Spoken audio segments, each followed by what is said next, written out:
Good morning, colleagues, once again. My name is Kosie Tuntuli. I'm from the Research Capacity Development Unit at the Postgraduate School. Before I can introduce the session, colleagues, I would like to notify or let you aware that this workshop is recorded. This is for the purpose of keeping the record of all our workshop, as well as to share with the colleagues who have attended and those who didn't make it to attend the workshop during the time of the workshop. So we'll share the recording of this workshop. Usually within the next 3 days, it will be available on Model Communities because this is a collaboration. So we'll share it also with our facilitators as well as the Department of Educational Psychology.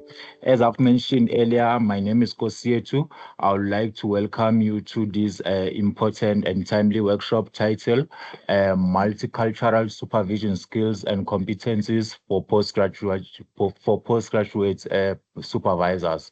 As our postgraduate landscape becomes increasingly diverse, the role of the supervisor must evolve to meet the cultural, linguistic needs of students from a wide range of backgrounds. I think that is why the Faculty of Educational Psychology arranged this kind of workshop. We are honored to have our facilitators or presenters, which is Dr. Esidi and Prof. Maliti, both from educational psychology. Before I can introduce our facilitators, I would like to go through some few housekeeping rules. Please make sure that your mic is muted when we are not speaking. I will enable all your mics. Should you have any question or any input or contribution, you are more than welcome to raise a hand or just type under the Q&A or under the chat. I will notify our facilitators that there is a hand raised or there is a question under the chat.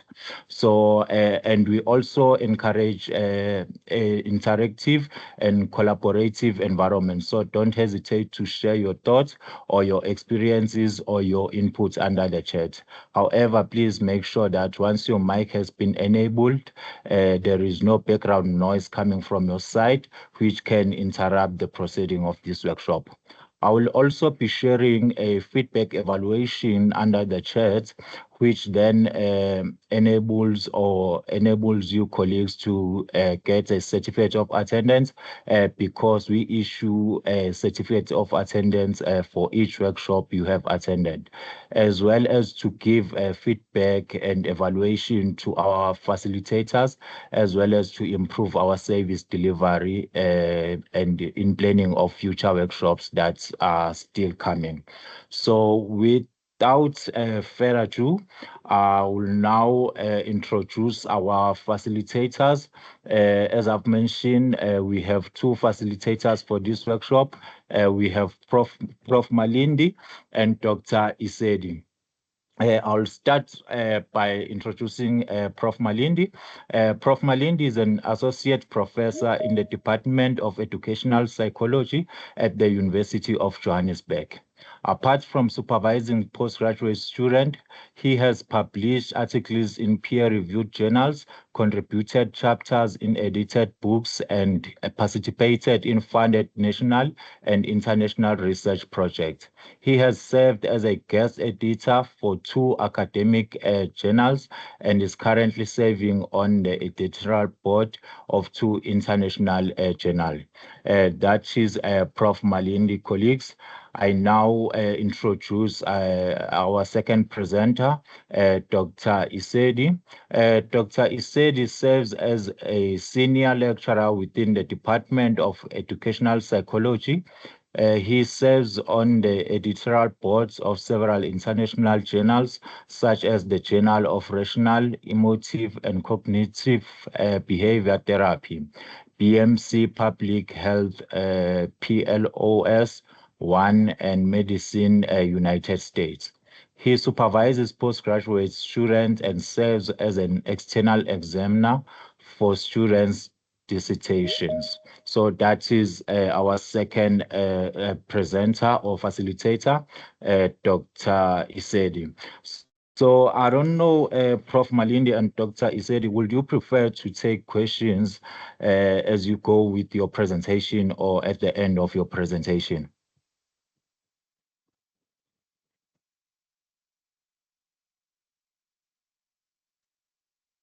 Dr. Isedi, can you hear me?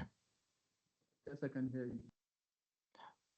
You sounding a little bit far, so I can't hear you properly on my side. As we go on with the Yes, now workshop. I can hear you clearly. Thank you. Okay. So I was asking if you would prefer to take questions during the presentation or at the end of your presentation.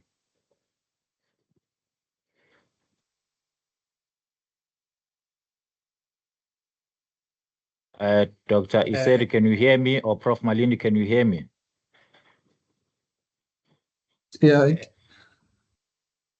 Or you can go ahead, Dr. Esiadi. Yeah, I already said they can ask us questions as we go on. Oh, okay. Sorry, Yeah. I didn't get that. Colleagues, so you are more than welcome to type in your questions or just raise a hand, and then I will notify our facilitators that there is a hand raise or there is a question under the chat. So I now hand over to our facilitators. Dr. Isidi and Prof. Malindi, thank you so much for taking your time in facilitating this workshop. We look forward to a very engaging and informative session. Thank you once again. I now hand over to you. You can start with your presentation. Thank you.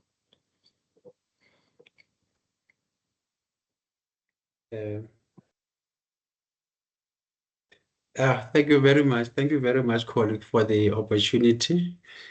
And I wish all the colleagues who are in attendance a very good morning. And I really hope that this dialogue, because that is what we prefer to call it, I hope that this dialogue is going to serve to validate some of our experiences, because I believe that we have all had encounters with people who don't belong to the same culture as ours. And I believe that therefore all the experiences we have had are going to be validated here. And yeah, as we have requested, we can be asked questions as we go, because we do not think that we are going to teach a lot of new things at this time. Instead, we are going to talk about things that you may have experienced. And perhaps then those experiences are experiences that we might have had ourselves, and that, yeah, we are going to learn from one another in that process. So I just want to repeat that, yes, I am Macalane Malindi. And yeah, I am going to start, and I'm going to try and present our slides.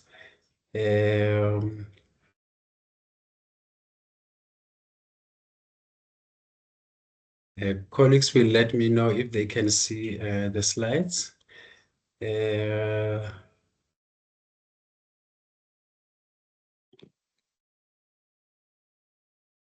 Yes, Prof, we can see your presentation slide.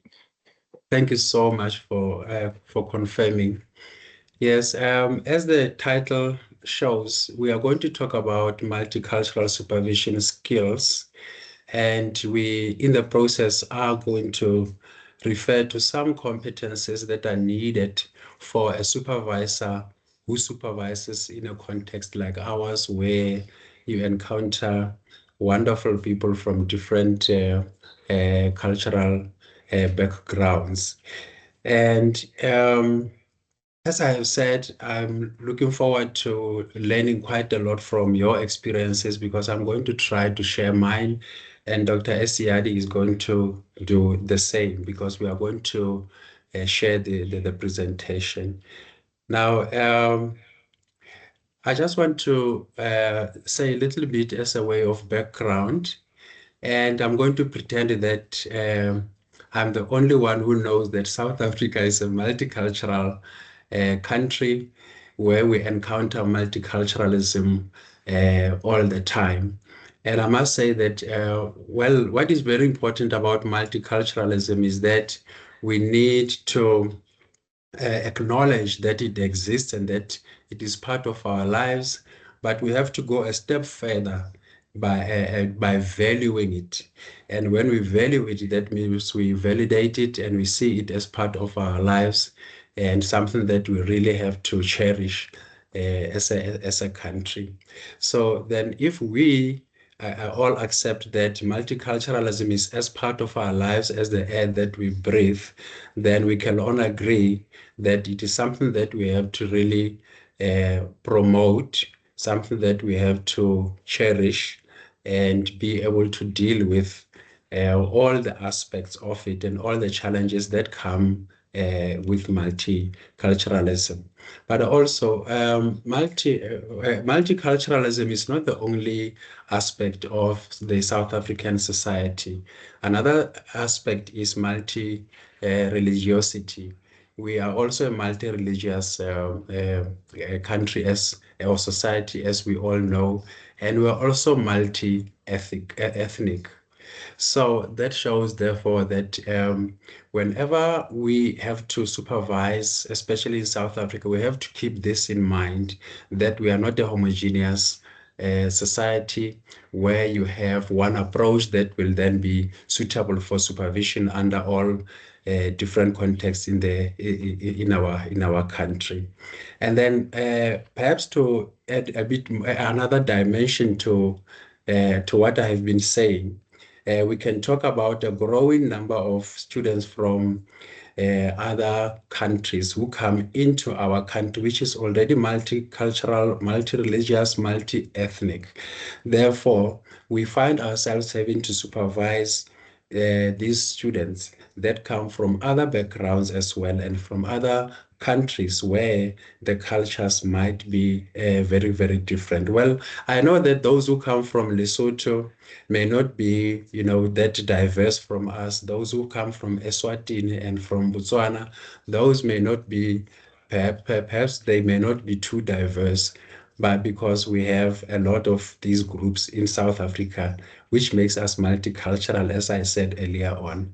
But now, if we start thinking about countries that are a bit distant from South Africa, then you are adding another dimension of multiculturalism or to multiculturalism as we have it in our country as well.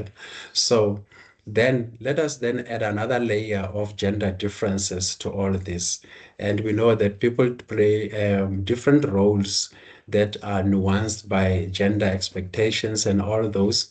And then let us also refer to the fact that we are human beings and we have psychosocial issues that also influence our lives, and they also influence how we see life as it is. So here I tried to paint a picture of South Africa as we all know it, and also to say, because of all these aspects that I have mentioned, this seems to suggest that whenever we supervise, we need to be competent to be able to supervise under these circumstances, especially in our country, the country that we love so much. So then the main question that can be asked then is whether a supervisor has to be, culturally competent or in order to be able to supervise in a context like us.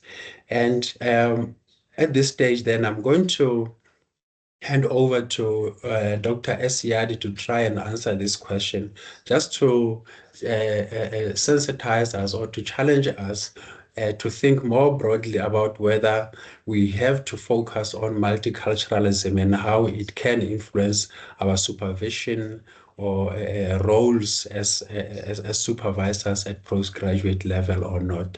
So I'm going to hand over to Dr. Esiadi. Okay, Prof, thank you for the background information you've provided. I always ask myself what multiculturalism entails when it comes to supervising my postgraduate students. And then I felt like maybe there are other people who also seek for an answer just like I do. And I try to ponder on why it may be necessary for all of us as postgraduate supervisors. So the basic question would be, for you as a postgraduate supervisor, what does multicultural supervision mean to you? When you come across students from diverse backgrounds, people who come from different, let's say, people who hold different cultural identities, it could be in form of ethnicity or even nationality, those with diverse gender orientation, different religious beliefs and affiliations, and even a diversity in languages. These are what informs people's cultural identities. And it also influences their expectations and communication and the way they work or do research. So for us as supervisors, multicultural supervision, it's something that integrates multicultural awareness into our research, mentorship, and supervision of students. It beckons on us to at least recognize how different cultural identities will influence the expectations we have, the communication, and our working styles in supervision process.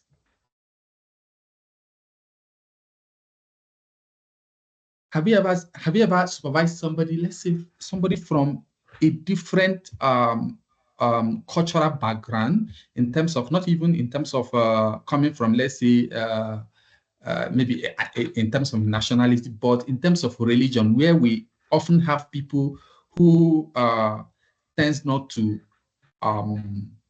they don't want to associate with people from maybe a particular set of religion or the ideologies they hold. Are you the kind of supervisor who wants to influence your supervisees to embrace your own worldview without taking cognizance of their own epistemologies when you are giving a supervisee? These are things you want to consider. How culturally self-aware are you as a postgraduate supervisor? Why does it matter? Why do you really need to be a multicultural supervisor? Why do we need to embrace multiculturalism in our supervision approach? You see, we do have a lot of graduate student population here in South Africa and other universities, and it keeps increasing. Whether they are from this country or they are international students, the truth is multiculturalism exists. We do have various cultural communities, and this adds to the beauty of our supervision as supervisors. So the question here is, why does it matter? If we don't pay attention to these issues, the truth is it's going to hinder how effective we work with our students. So for me, I consider it to be an ethical imperative for us to address the role of multiculturalism and diversity in our supervisory relationship with our students. If we do that, we're able to, we can say at least we can ensure fairness and prevent any form of cultural bias from undermining the educational experience that we share with our supervisees. And we can also bridge the gap in allowing students from different backgrounds to feel valued, respected, and supported in their academic journey. When you come across a student from, let's say, a different culture, you must be aware of and address the role of multiculturalism in your relationship with a person. The thing is, the context where we find ourselves as supervisors requires cultural sensitivity, both from you as a supervisor and from your students. And we know that in terms of our supervision, that there are things that can actually amplify our cultural differences. Say the issue of power dynamics.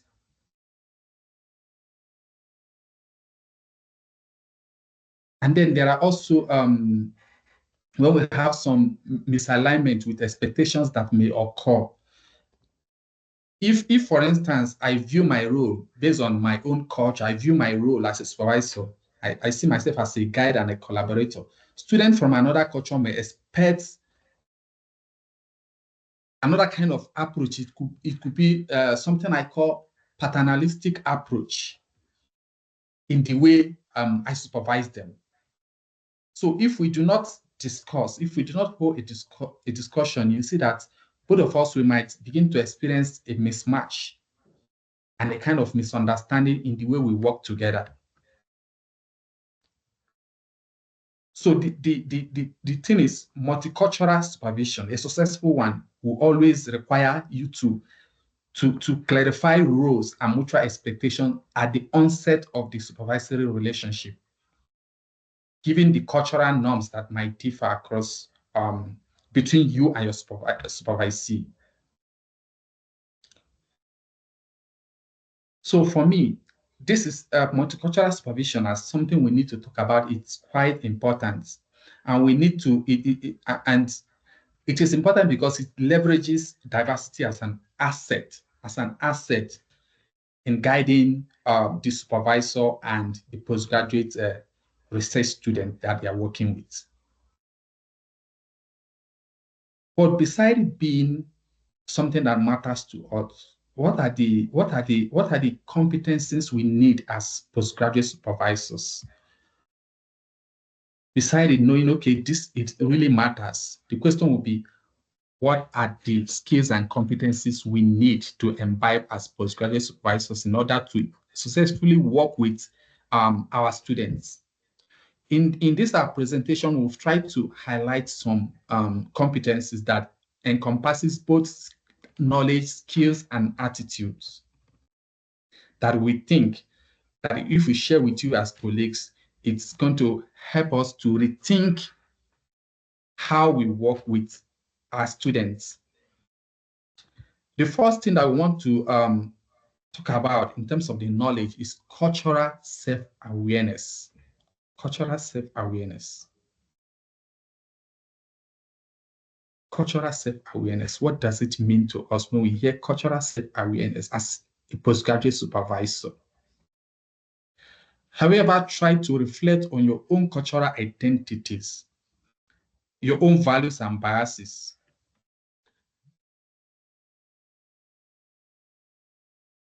Have you ever tried to reflect to know how it influences your perception of a supervisor-supervisee relationship? The truth is, when you are aware of your own implicit assumptions, including, let's say, your communication styles, how you see your student capacities and all that, it becomes the first step to managing supervision bias. So you need to be aware, self-aware of those, your own cultural identity, values, and bias when it comes to supervision. And it's also important to acknowledge, learn about students' cultural backgrounds. Sometimes I like colleagues who always identify with, let's say, people, students who are celebrating, let's say, their own, it could be International Day or National Day or anything that relates to the culture of a particular group. They try to identify with them and celebrate with them. And then it serves an opportunity or an avenue for them to learn about the culture of those particular student group. So for you to know about other culture, you need to interact with the student group. Of course, you can read from books, you can read from journals, you can read, but then I think having a direct interaction with student groups, celebrating their identities, can actually help you learn more about them as well. And in that way, when you meet somebody from that culture, it is easy for you to blend. So when you look at the aspect of skill, intercultural communication, as well as adaptability and flexibility, what does it require you to do? In terms of intercultural communication skills, we are saying that you need to acquire that ability to exchange information and build a relationship across cultural differences. And in this place, you need, when you talk about this intercultural communication, you actually need to develop mindful listening, paying attention without judgment to your supervisee. Active and mindful listening to your supervisee is important. Check for understanding and adapt communication to students' language proficiency. And you should also be able to discuss cultural topics openly. Invite the student to share if any aspect of supervision isn't working due to cultural reasons. So as a postgraduate supervisor, strong intercultural communicators often avoid assumptions and clarify meanings to prevent misunderstanding. If you don't do that, if you're not a strong intercultural communicator, you won't be able to avoid assumptions and clarify meanings to prevent any form of misunderstanding between you and your supervisee.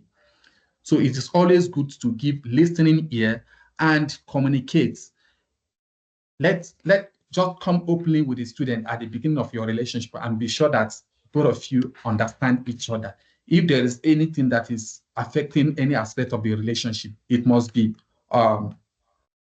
tabled and resolved before it gets out of hand. Then on your own part too, we assume that you need cultural humility as part of your core competencies. You need to imbibe cultural humility. You also need to imbibe empathy and respect and ethical mindfulness. What does this mean to us as postgraduate supervisors? In terms of cultural empathy and respect, we are talking of attitude of genuine curiosity, openness and respect towards that student's cultural perspective. You just need to demonstrate respect. Demonstrating respect can be simply as correcting, maybe let's say, correctly pronouncing a student's name or acknowledging important cultural holidays. Of course, sometimes if I do have students and they are celebrating, let's say, if I have a Muslim student and they're celebrating anything, I could send a message to just acknowledge, say, okay, I commemorate with you on this occasion and all that. Yeah. So, or if they come to my office, I can wish them a happy celebration verbally. So these are common gestures that you can put forward to support your students, and then show that, okay, you have that form of cultural humility.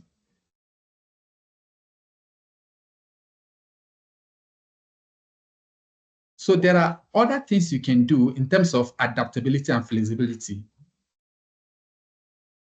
Autocratic supervisors don't always do well.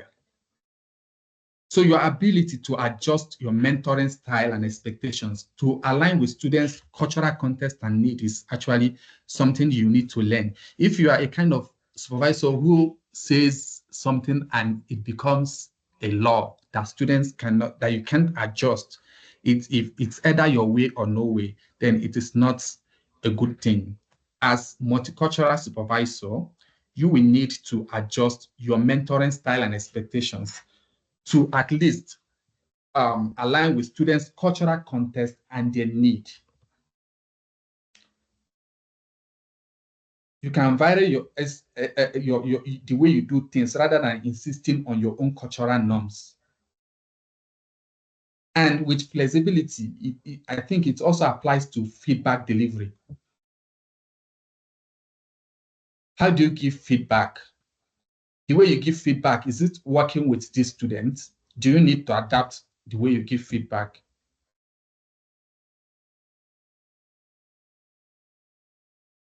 Okay, so these are the kind of question we ask ourselves when it comes to issues of core competencies for cultural and multicultural supervision. There are also other issues we want to consider beside the core competencies. We can think of different models that we've adopted to support students over time. There are models that have been adopted to support students over time, which I want to share with all of us.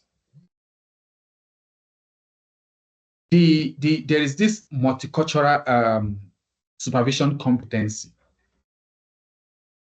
Of course, this is actually used in my own field, but then I find it interesting to share with colleagues who are also in other fields and those in other education fields as well. The multicultural supervision competency model talks about issues of awareness, knowledge, and skills that you need to have as a postgraduate supervisor. And in this model, it requires you to embrace learning, ongoing learning, as a way to build your skill, build your knowledge, and to have, let's say, that self-awareness as a multiculturally competent supervisor. So there's a lot we can learn from models that exist across discipline.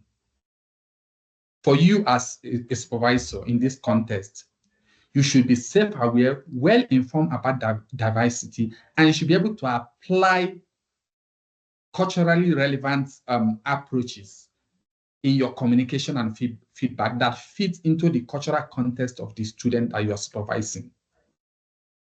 For the inclusive supervision framework, what does it tell us? It's still about inclusivity. We know that in terms of student experiences, that the experiences is shaped by multiple intersecting identities. Of course, we are aware of that as supervisors. So a key point is that you as a supervisor, you need to consider these issues of inclusion and challenge issues related to power dynamics and feedback. Address issues related to lack of support or belonging. Any misunderstanding of cultural differences and language barriers, they need to be addressed so that the student can feel highly included.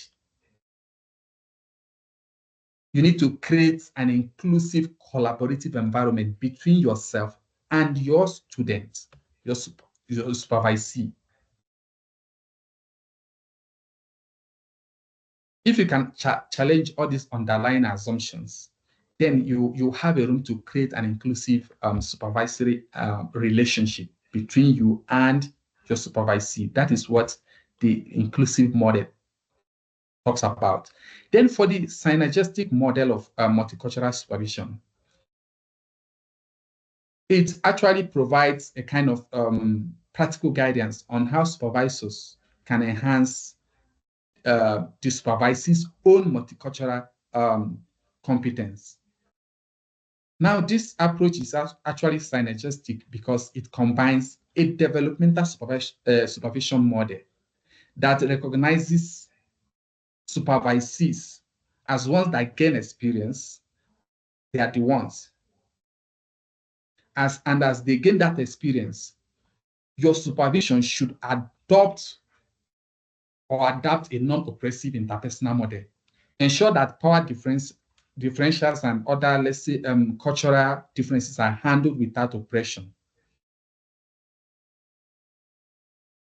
Tailor your approach to to the supervisor's developmental level. Try to infuse cultural discussions into your supervision. Yeah. And then, if, for example, you have a student who does not have that cultural literacy, for instance, and is not even culturally competent as you assume, then what can you do as a supervisor? You might start with basic cultural knowledge and scaffold up to more complex intercultural skills as the student grows. Of course, in this case, we can think of using some models like Bloom's taxonomy.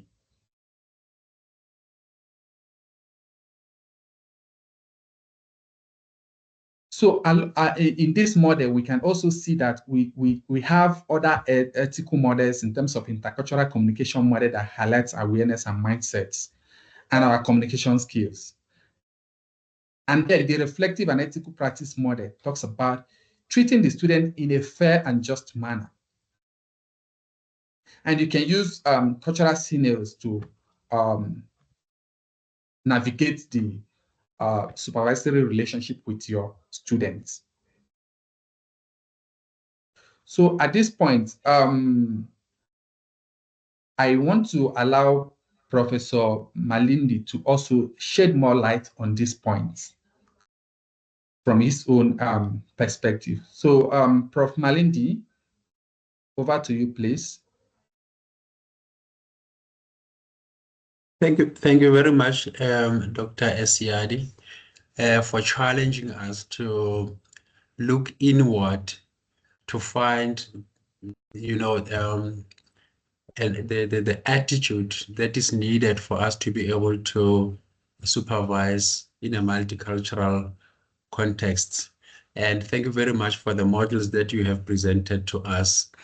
What I was wondering about, especially when it comes to these models, was whether a supervisor can borrow elements of multicultural supervision as a model and perhaps take intercultural communication model, elements of intercultural communication model in order to enrich his or her own supervision capacity, or whether one can actually borrow elements of reflective and ethical practice and combine them with perhaps an inclusive supervision framework.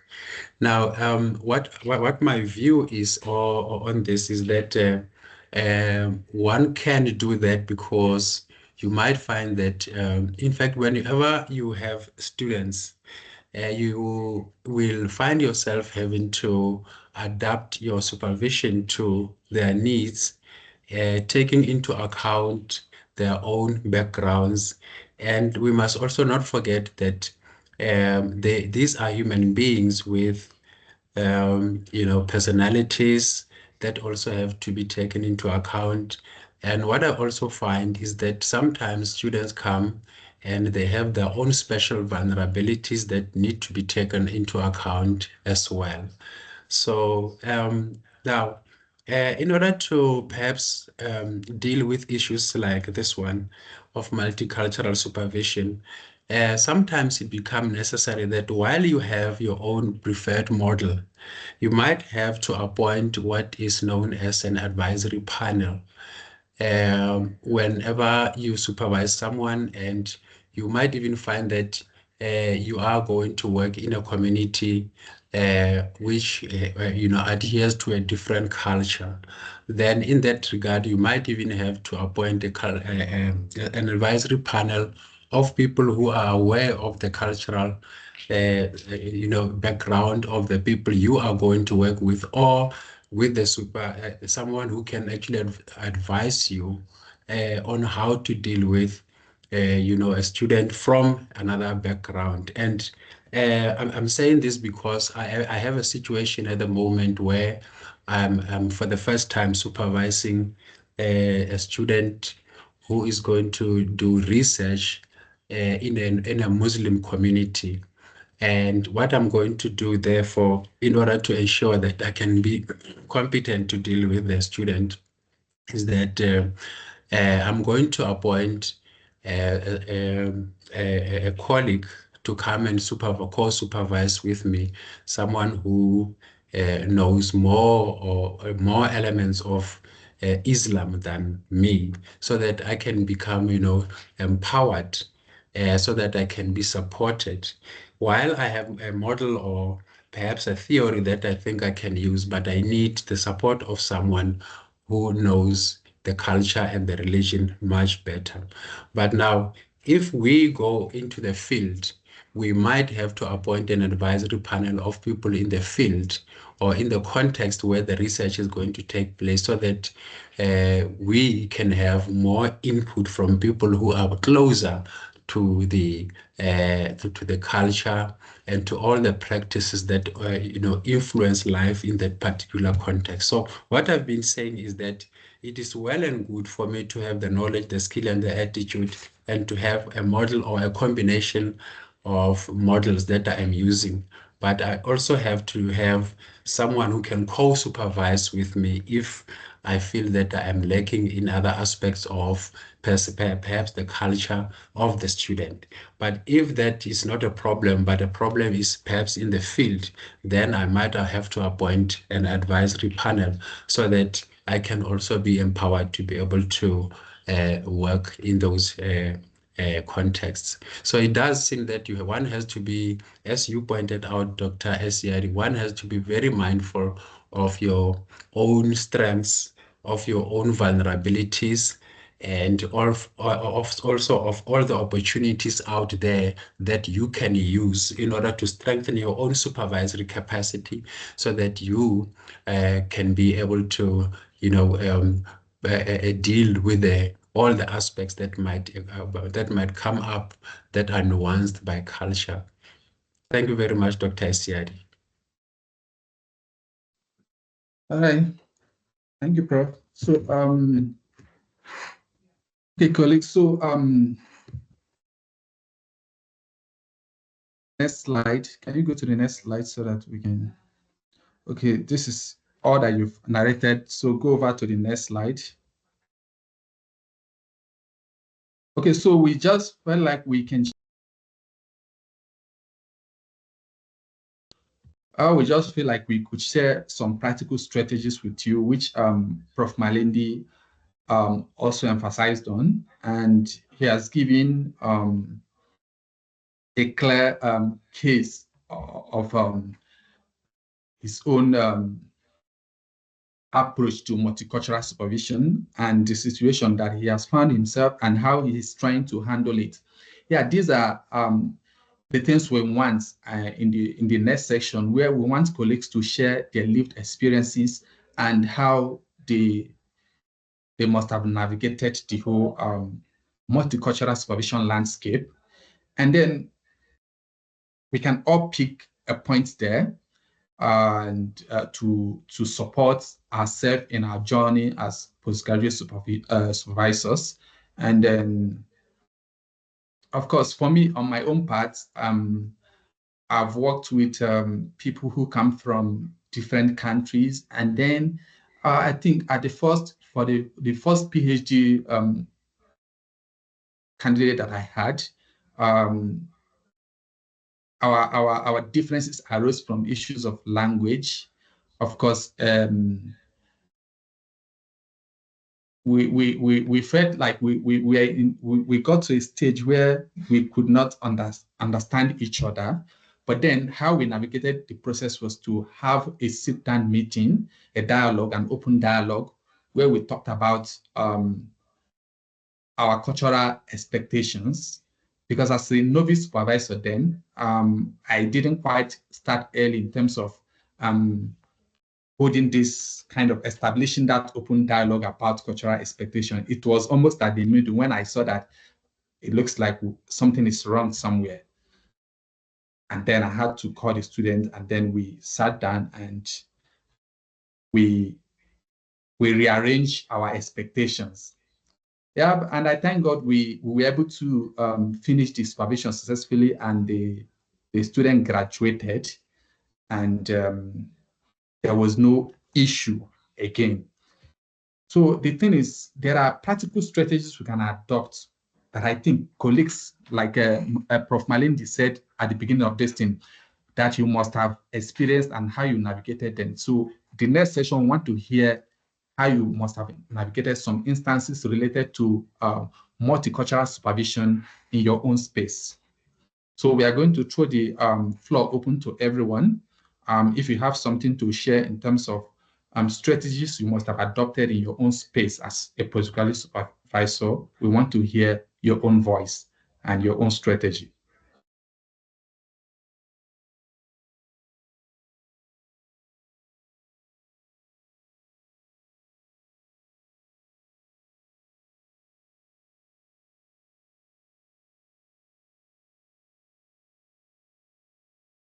Okay. Okay, colleagues, I have sorry, Doc, I have enabled all your mics. If you do have a contribution or a question, you can just unmute your mic or just raise a hand. Yes, Dr. Salam, you can go ahead.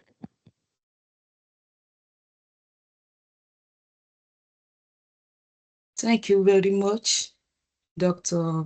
Eziadi and Prof for this knowledgeable and impactful presentation. Yes, as a university lecturer at the Federal University of Ekiti, I have consistently prioritized not only the academic success of my students, but also their personal development and well-being. So my approach is grounded in the belief that meaningful learning occurs when students feel seen, heard, and supported by whole individuals, even beyond the classroom teaching. And from the first day of class, I make it a priority to learn my students' name and understand diverse socioeconomy, especially in cultural and their educational backgrounds they all come from. And by taking the time to understand their journey, as a lecturer, I tailored my communication and teaching strategies to meet their unique needs. And this incorporates examples and case studies that reflect their realities, making learning more relatable and inclusive. Thank you.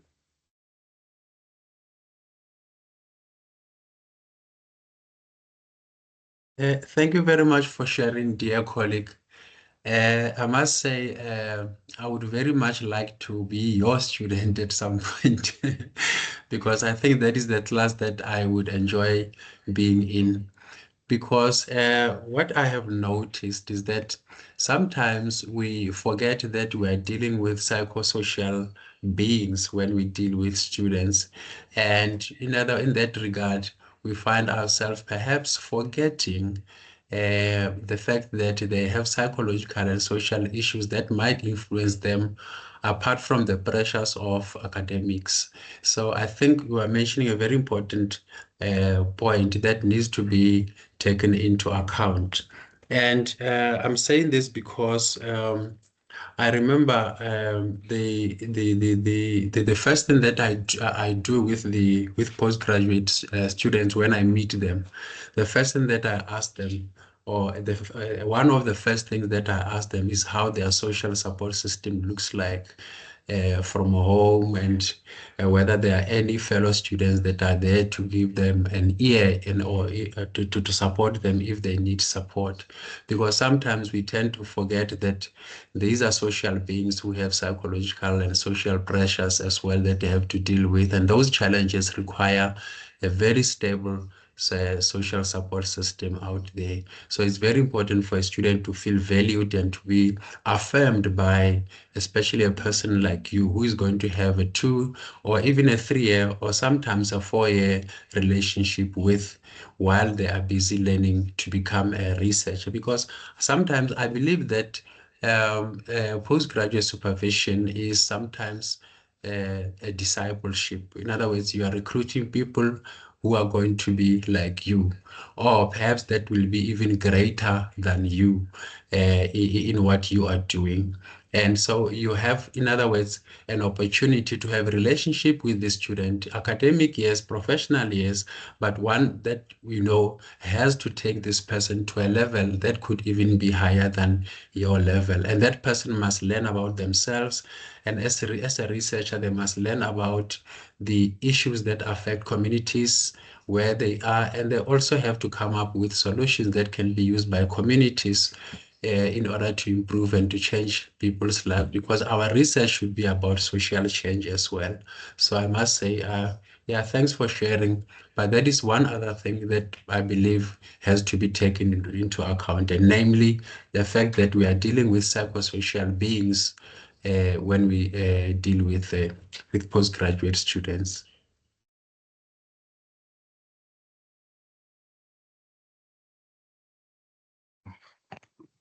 Thank you, Prof. Malindi, and to Dr. Salam.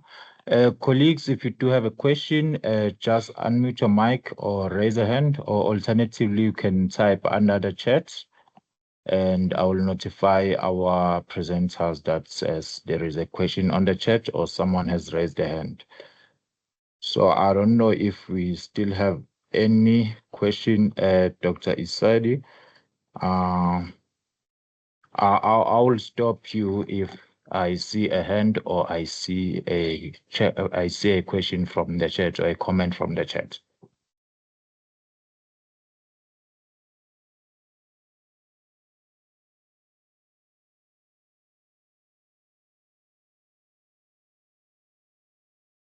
Dr. Isari, can you hear me?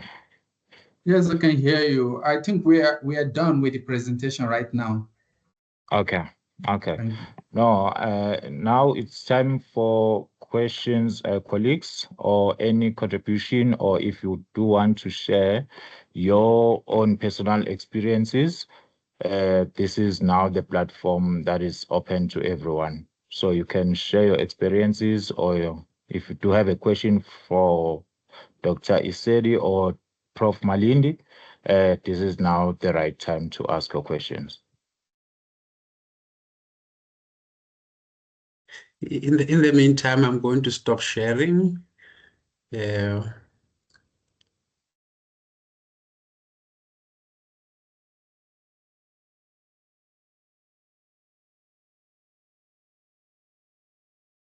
Oh, yes, colleague.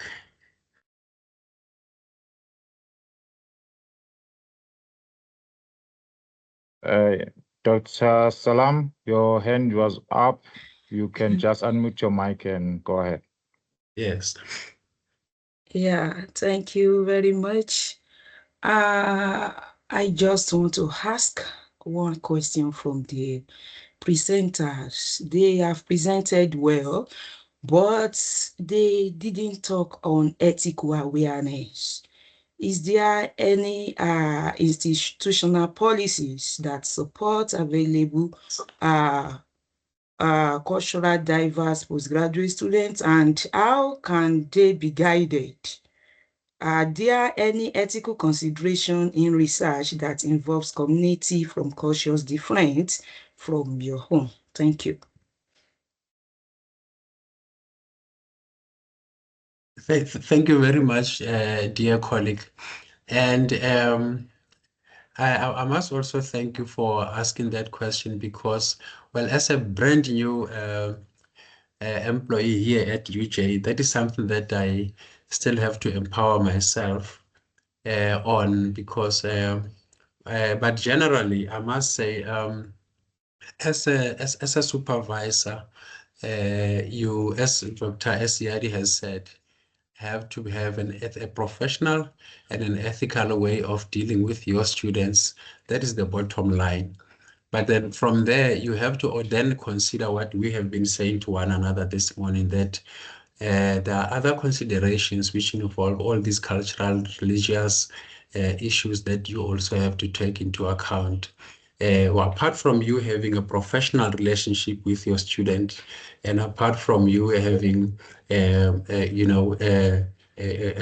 sometimes I call it a psychosocial relationship with your student, then you need to know that this is a human being that you have to deal with in a respectful way, respecting all the human rights that have to be respected, and dealing with this person as a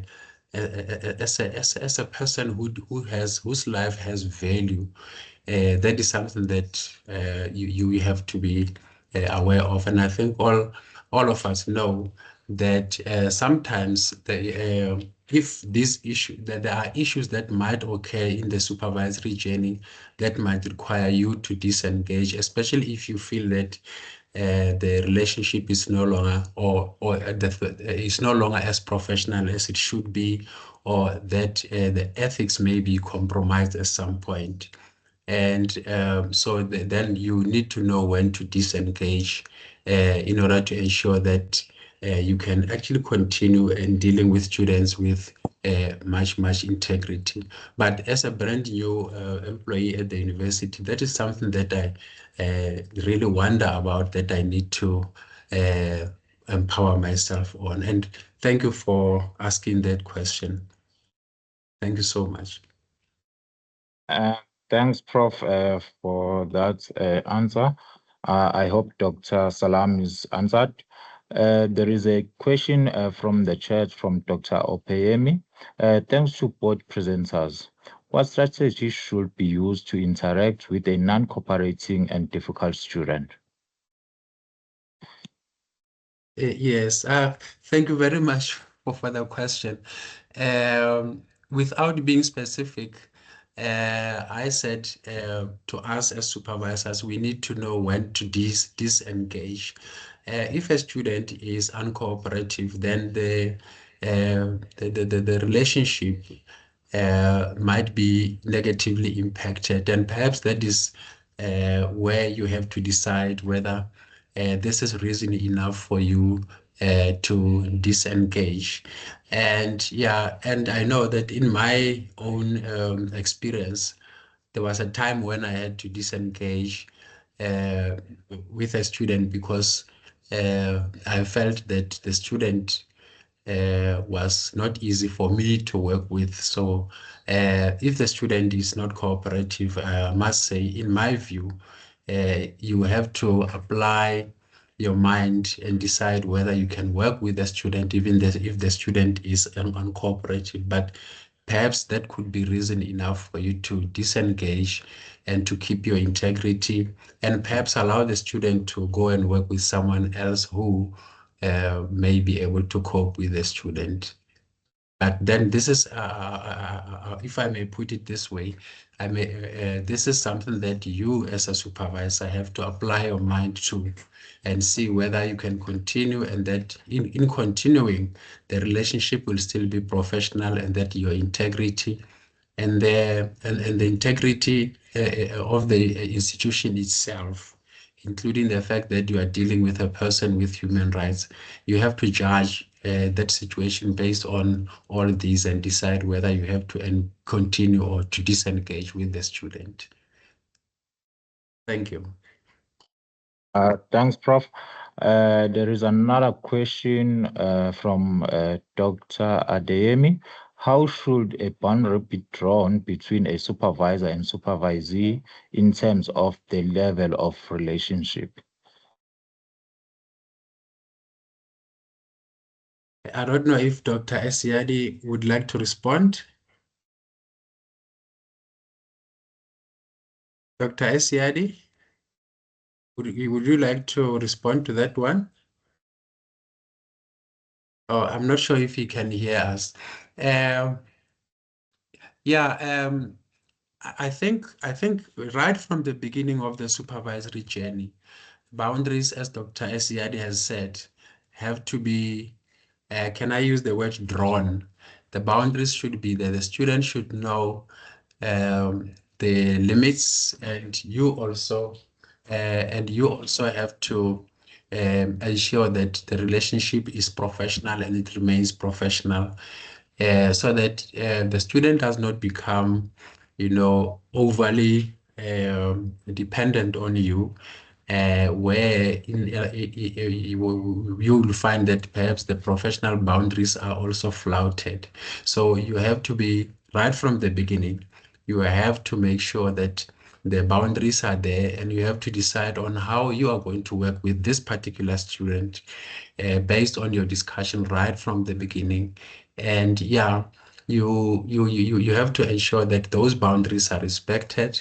And then, in other words, you need to know when you are going to meet, and when the student has to submit, and when you are going to give feedback, and when the student can call you. Yeah, all those boundaries have to be very, very clear. And apart from all these issues that I've mentioned, there should be also personal boundaries that have to be drawn, because sometimes you might find yourself dealing with a student who, perhaps may flout the boundaries. So you need to actually make sure that those boundaries are clear and they are emphasized, in order to ensure that you can guide this person, and that you can help this person grow as a researcher, and that you can treat this person professionally. The boundaries have to be very clear, if I may just repeat that.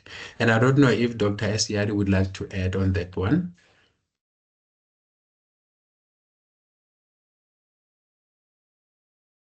Dr. Esadi, can you hear us? Yes, I can hear you. Okay.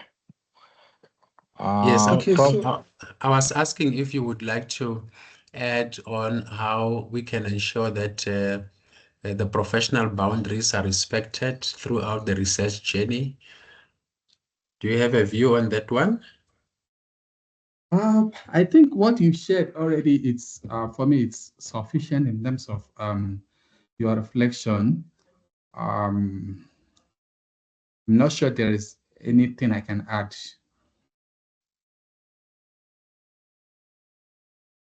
So, but Okay, I was away from. I wanted to also talk about this issue that I saw on the chart regarding. I see some questions regarding being perceived wrongly by someone of another faith, and then I also see another one that talks about what informs the decision that the student is not collaborating or considering that supervisor should engage students not to drop. Okay, so these issues are things I also want to talk on. Probably I'll bridge the gap in terms of the professional boundary when responding to it. Okay, so one thing I would do if I were to have a student who comes from another faith, for me to avoid being perceived as being unfair because of the religious differences, one thing is that I need to emphasize clarity and humility. I need to begin by privately acknowledging the student's own concern, and I would have to invite a respectful dialogue between us. And for me, I just know I need to avoid being emotionally defensive. And instead, I just have to reaffirm my commitment to equity and students' own success, regardless of his own background. And in terms of my decision, I need to explain the academic basis for my decision. Like a colleague shared, in terms of understanding let's say if a student is citing, a religious text that I'm not used to, that might make me want to get a co-supervisor who is going to understand whether this student, remember what we do in terms of supervision, we also ensure the accuracy of what the student is saying and to understand whether the context they are using it is applicable or not. So if somebody comes from another, let's say, has a topic that relates to a particular faith community, and the person is using their religious text to support some of his claim, which is allowed in most writing, then if I don't have knowledge of that, I may be limited in terms of the level of support I provide to the person. But if I have a co-supervisor who comes from that background, of course, it could be a way for me to explain the academic basis for my decision in terms of getting a co-supervisor to support me in the journey, because I do not know much about the religious text that the candidate is bringing to support his writing. So, and then in terms of my expectations, or clarifying my expectation, I can also make use of certain documented evidence to ensure transparency in whatever I do with the person, meeting records, all those things, because issues can escalate because of the underlying bias. And another thing now, we need to continue to reflect on my interaction with the students, and to see how inclusive I have been, and how culturally sensitive I have been in my feedback to the students. Okay, so now this is another tricky question. He said, how do you deal with a student, let's say black or white, who feels that as a black supervisor, you are not good enough, but with time see your expertise? Yeah. So Prof. Malindi, would you like to say anything regarding this issue of racial bias?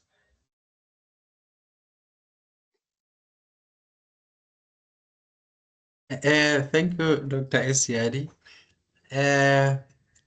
I don't think I have an answer to this, but as I have said earlier, I think you as a supervisor in a particular situation will be best positioned to decide whether you have to continue with a student who undermines you or not, or whether there's anything you can discuss with the student in order to make the student aware that his or her attitude towards you can have a negative impact on the professional relationship that is supposed to subsist between the two of you.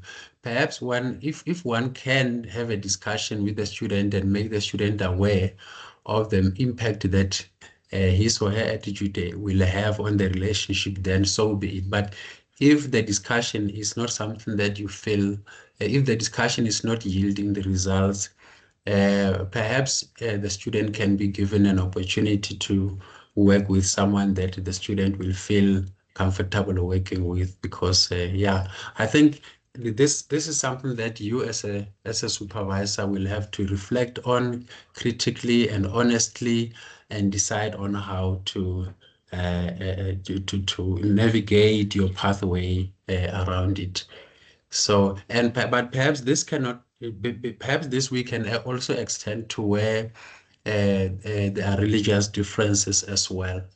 If perhaps the research that the student wants to embark on actually is nuanced by a religion that you feel, in fact, you are not part of, then those are issues that you as a supervisor will have to think very carefully and honestly about, and decide on what to do. But discussion and open communication and a discussion is always very important in order to be able to make an informed decision based on what you have discussed with the student. Thank you.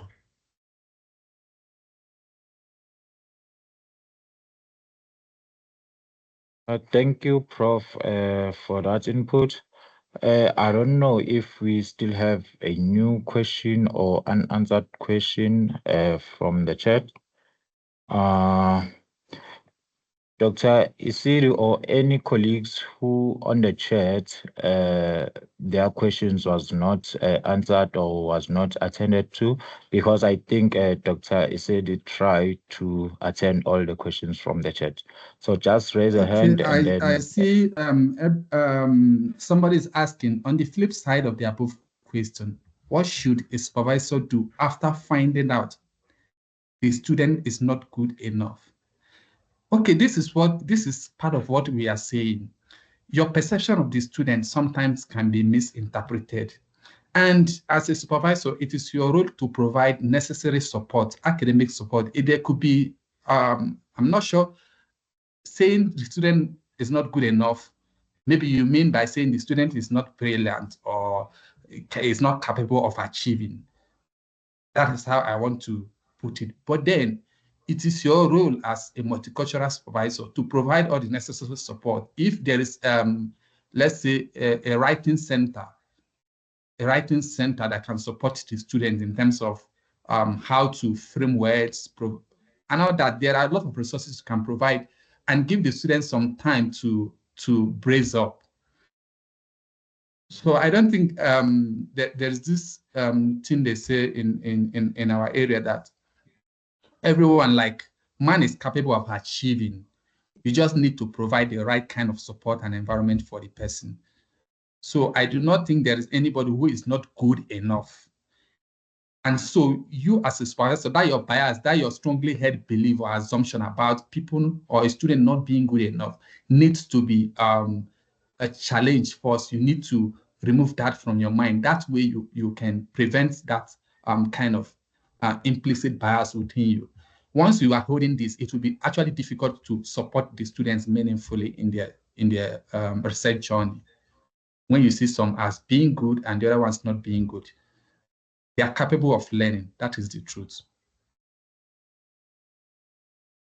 Thank you, Dr. Esiadi. I just want to add a case study to the answer that you have given.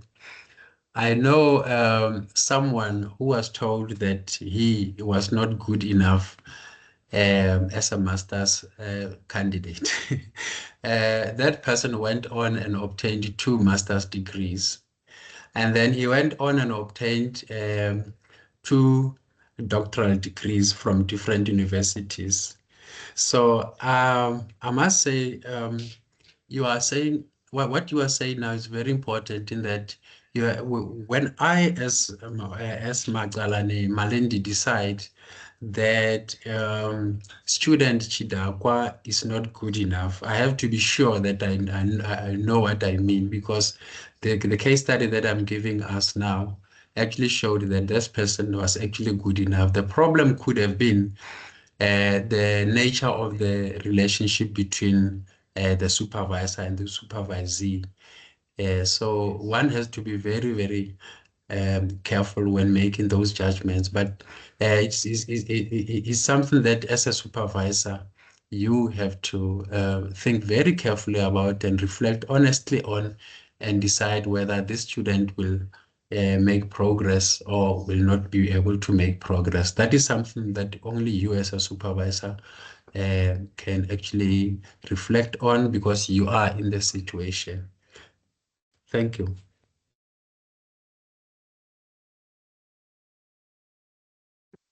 Thank you, colleagues, for that.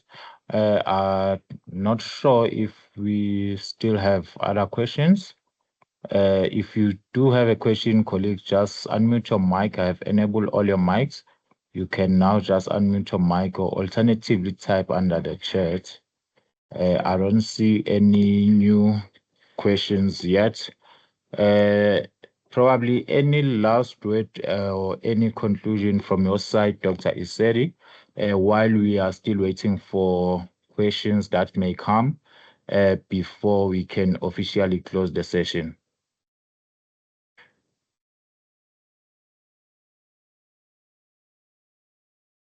Hello, Yeah, colleagues. I wanted to say we need to take a moment to reflect on our own cultural identity as postgraduate supervisors. We need to take a pause and reflect on how our cultural identities has shaped our journey and our supervision style over time.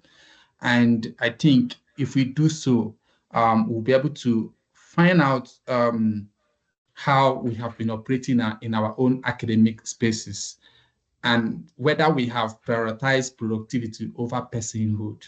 These are the things we need to think of. Yeah, thank you.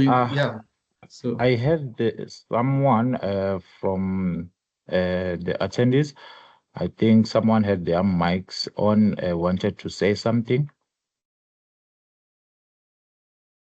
Yes, I just want to add to the previous answer that whether the one student is good is not good enough. This is a very important and sensitive concern. When a postgraduate supervisor determines that a student is struggling or not yet meeting expectations, particularly in relation to multicultural competencies, research skills, or critical thinking, which is an ethically and supportively that what the supervisor should do, especially in this area. Now, this rather than concluding that a student is not good enough, the supervisor should investigate that is there a language barrier or communication issue between the supervisor and the supervisee, and to investigate if the student is unfamiliar with academic or research norms in his or her context, and also to if there is a learning difficulty, personal stress, or socioeconomic pressure.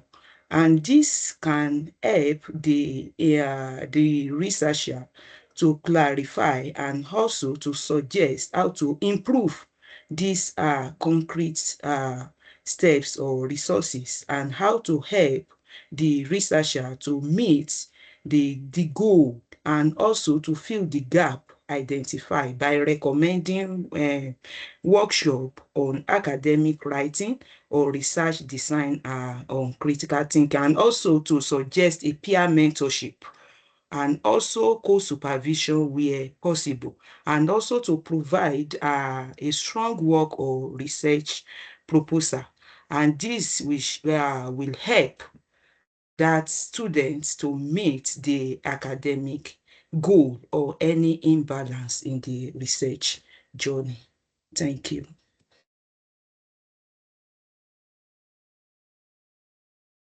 Okay, thank you very Thank much. you, Dr. Salami, for that input.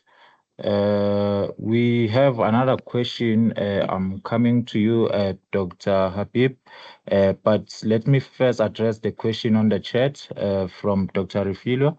Thank you, Prof. and Doctor, for an insightful presentation. I am starting in my own journey of supervision. I have a question regarding late submission. How can I approach this without giving up on the student and also not encouraging more missed deadlines?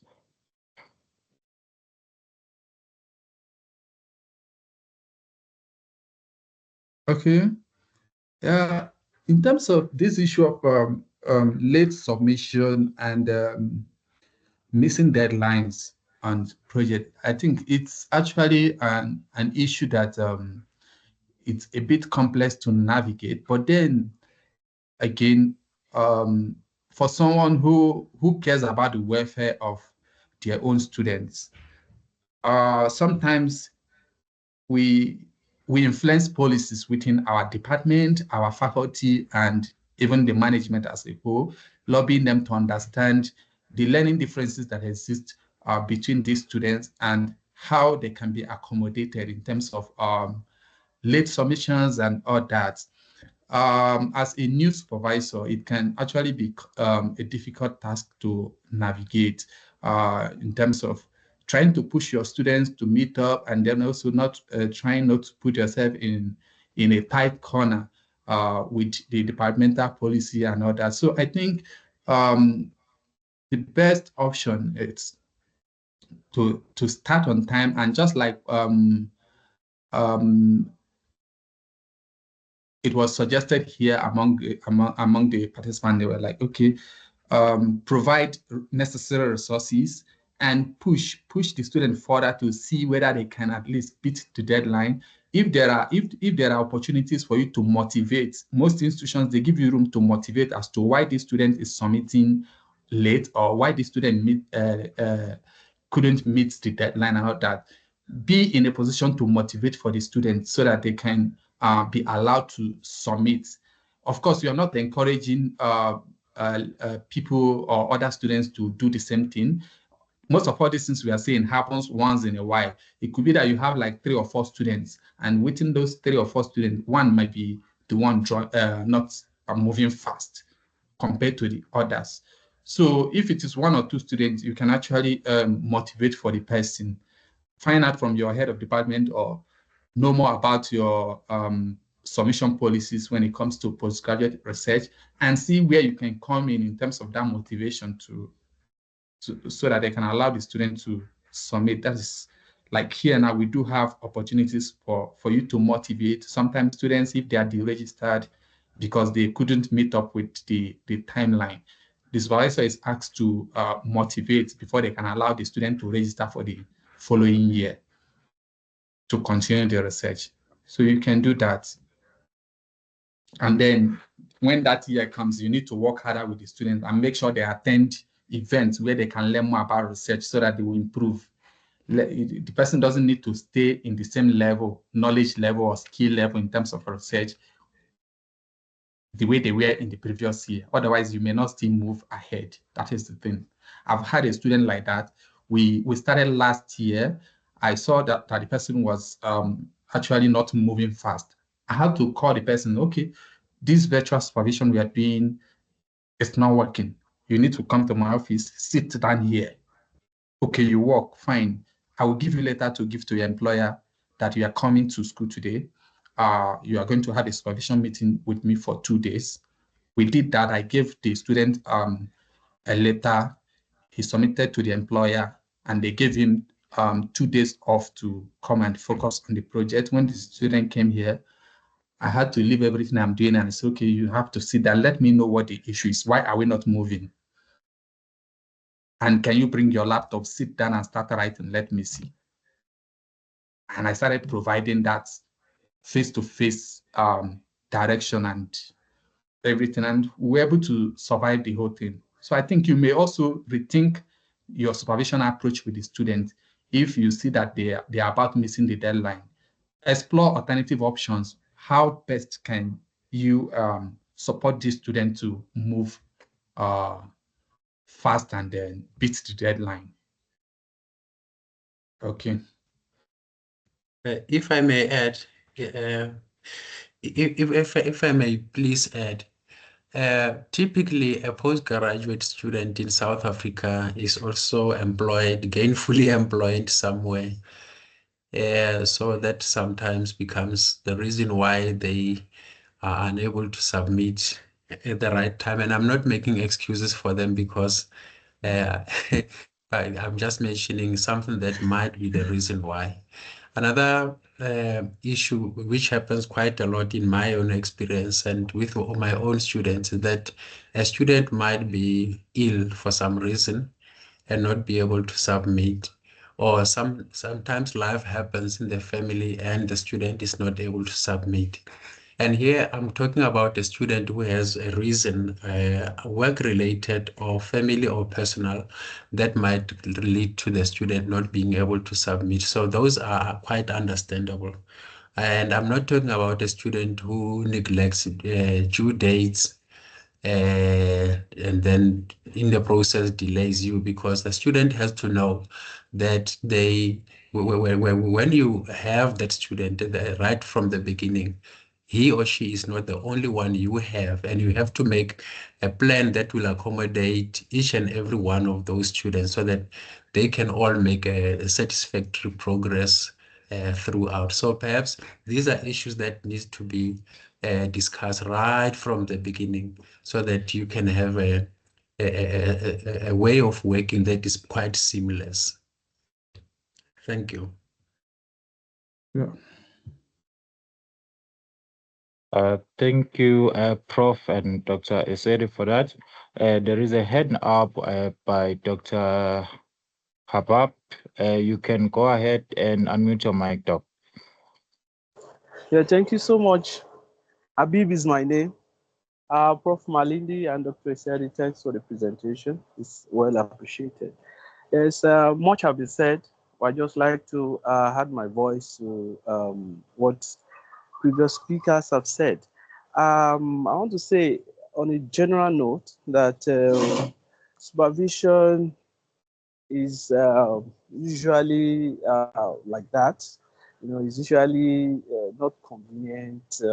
But I want to say, from the psychological point of view, that it requires adjustment from both hands. We need to be passionate about, before it can be achieved from both sides, the supervisor and the supervisee. There is need for motivation. You understand, both intrinsic and extrinsic motivation.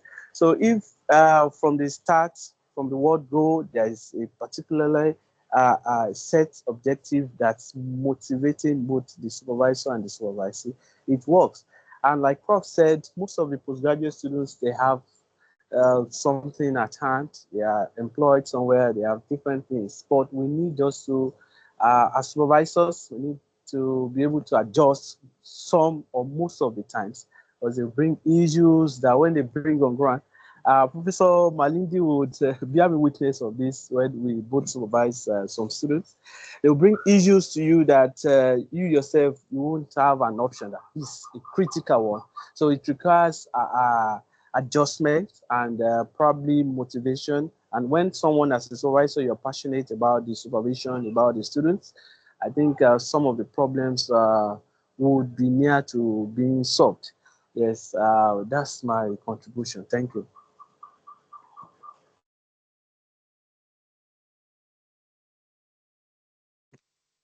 Thank you so much for that contribution. I don't see any new questions from the chat. Dr. Esid has said his conclusion, Prof. Can we get your side before we can officially close the session? Many thanks for the opportunity. I think this session has actually, ignited perhaps a dialogue between us about multicultural supervision and the competencies that are needed. Perhaps this discussion is going to, I wish it doesn't end here. It actually continues. So that perhaps we can be able to learn from one another and be able to support our students. And I'm particularly thinking about students from other countries who come here, leaving their families, in their home countries, and they are here with a shaky support system. Perhaps this discussion has sensitized us to the fact that these are human beings with who are social as well, as human beings who need support, especially, as I have said, those who come from other countries where they have left their families. Perhaps this dialogue will continue, and that we will find a way to actually be able to work with our students in a more, in a way that is more enlightened and that is more empowering. But thanks for the opportunity. Thank you.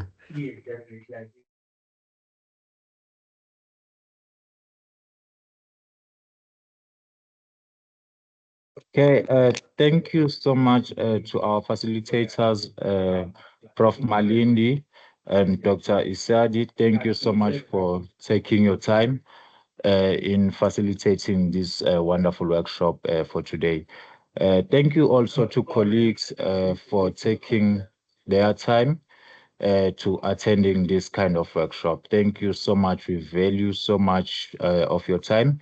I have posted a feedback evaluation on the chat.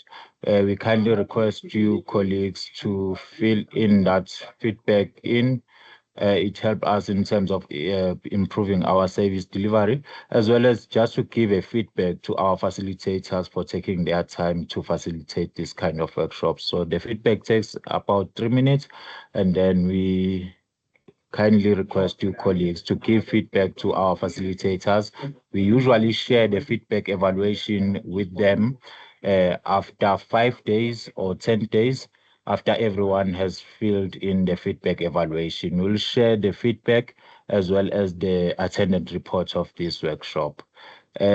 Without any waste of time and with regards to questions, in the absence of question, I think it's safe now to say we can close this session. Thank you so much for your attendance, and thank you so much, colleagues, for taking your time in attending this workshop of today. I now, where is the questionnaire? I see the hands. Where is the questionnaire?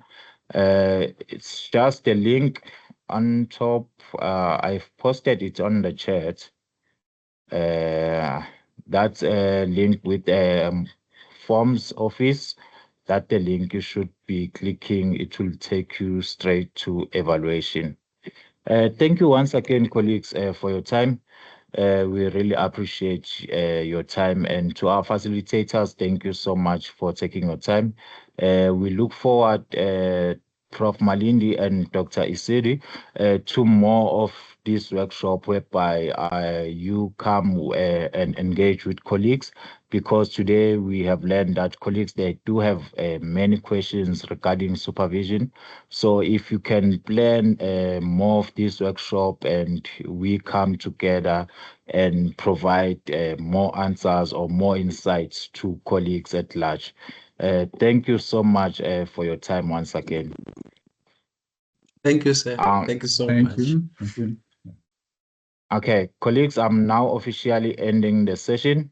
You can have a great day further. Thank you. Thank you, colleagues, for attending. Yeah, we really appreciate it. Thank you very much. Indeed. Thank you.